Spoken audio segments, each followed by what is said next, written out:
বন্ধুরা, আজকে তোমাদের কাছে আমি এত একটা সুস্বাদু রেসিপি নিয়ে এসেছি।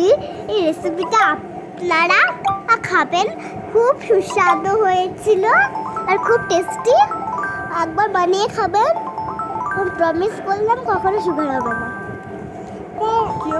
তো ফ্রেন্ডস, আমি এখানে লেবু পাতা তুললাম, জাম নিয়েছি, জাম, নুন, চিনি, লঙ্কা গুঁড়ো, ভাজা লঙ্কা, তারপরে জাম, তারপর আমি প্রথমে দিয়ে দিলাম লেবু পাতার পরে দিয়ে দিলাম সব মশলা, তারপরে ওপর থেকে রসনা ছড়িয়ে দিলাম, তারপর আবার ওপর থেকে রসনা ছড়ালাম, তারপরে রেডি। তারপরে একটা পাতা নিলাম, সেই পাতাটা দাঁড়ান দেখাচ্ছি। সেই পাতাটাতে নিলাম আমি, দেখো এটা আমি, আরে বার উপরে রসনা ছড়ালাম, তারপরে কি